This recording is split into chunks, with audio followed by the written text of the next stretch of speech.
À tous et à toutes. Aujourd'hui, mardi 1er décembre, écoutons l'Évangile selon saint Luc. À l'heure même, Jésus exulta de joie sous l'action de l'Esprit Saint. Et il dit : Père, Seigneur du ciel et de la terre, je proclame ta louange. Ce que tu as caché aux sages et aux savants, tu l'as révélé aux tout petits. Oui, Père, tu l'as voulu ainsi dans ta bienveillance. Tout m'a été remis par mon Père. Personne ne connaît qui est le Fils, sinon le Père.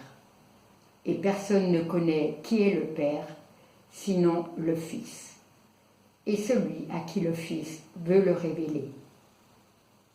Puis il se tourna vers ses disciples et leur dit en particulier : Heureux les yeux qui voient ce que vous voyez, car je vous le déclare, beaucoup de prophètes et de rois ont voulu voir ce que vous voyez et ne l'ont pas vu, entendre ce que vous entendez et ne l'ont pas entendu. Parole du Seigneur. Jésus dit à son Père : Ce que tu as caché aux sages et aux savants, tu l'as révélé aux tout petits. Qu'a-t-il caché aux sages et aux savants? Qu'a-t-il révélé aux tout petits? C'est le mystère de l'incarnation que Dieu veut révéler. Un Dieu fait homme, l'Emmanuel, un Dieu avec nous. Pour entrer dans ce mystère, nul n'est besoin de grandes études théologiques ni d'exégèse poussée, mais avoir un cœur ouvert, disponible, un cœur de pauvre, de petit, qui attend tout de Dieu. La science des Écritures peut aider, mais ne suffit pas. Et je l'ai appris en ces années passées au Salvador, dans les communautés de base, où nous méditions, partagions, scrutions la parole de Dieu. Une parole qui s'incarnait dans la vie des pauvres et des petits. Une parole qui collait à leurs préoccupations, à leurs souffrances, à leurs besoins. Une parole qui leur permettait de garder force et courage dans l'épreuve et leur donnait l'audace de lutter pour la justice, de dénoncer les inégalités, car ils avaient découvert en Jésus que Dieu était de leur côté, qu'il avait écouté leurs plaintes et était descendu pour les sauver. Oui, à ce peuple de petits, Dieu s'est révélé, et ce peuple m'a révélé Dieu. Et je peux dire que les pauvres m'ont évangélisé. J'aimerais maintenant aussi vous partager une autre révélation de Dieu à un riche qui s'est fait pauvre et petit. Charles de Foucauld. Après une jeunesse mouvementée et dissolue, lui, le riche aristocrate, avait le cœur vide et insatisfait. Il cherchait Dieu. Dieu, si tu existes, fais-le-moi savoir, disait-il. Il va donc trouver un maître pour avoir des cours de religion. Mais au lieu de cela, le prêtre devine ce qu'il lui faut, ce dont il a besoin. Il le fait mettre à genoux comme l'enfant prodigue. Et à cet instant, Dieu se révèle à lui en sa miséricorde. Son amour va le transformer. Le pardon et l'Eucharistie vont lui révéler le visage d'amour du Père en Jésus. Et sa vie fera un virage de 180 degrés. Rien ne sera plus comme avant.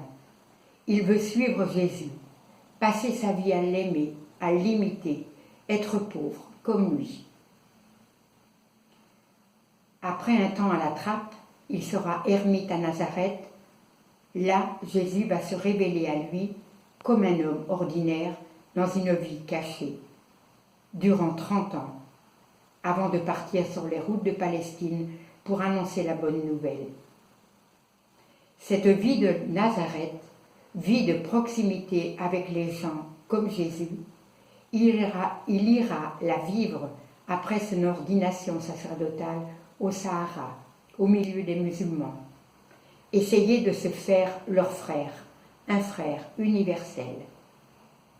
Il les écoutera, les regardera vivre, apprendre à leur langue, traduira les évangiles dans la langue touareg. Il veut qu'à travers lui, ils découvrent Jésus.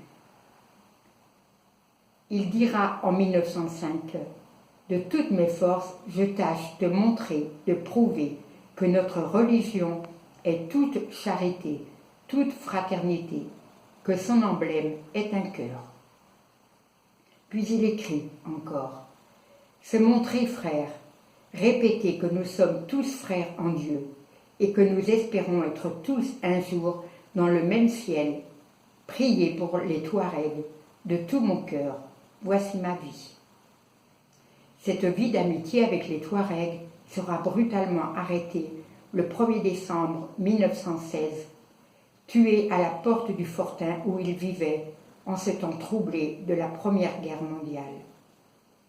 Voici ses dernières paroles, quelques heures avant sa mort, dans une lettre à sa cousine. « Comme c'est vrai, on n'aimera jamais assez, mais le bon Dieu, qui sait de quel bout il nous a pétris et qui nous aime bien plus qu'une mère ne peut aimer son enfant, nous a dit, lui qui ne meurt pas, qu'il ne repoussera pas celui qui vient à lui. On sait qu'on voudrait aimer. Vouloir aimer, c'est aimer. » Aujourd'hui, 104 ans après sa mort, faisons nôtre son désir d'aimer. Et maintenant, je voudrais terminer avec ce que dit de Charles de Foucauld, le pape François, dans son exhortation Fratelli Tutti.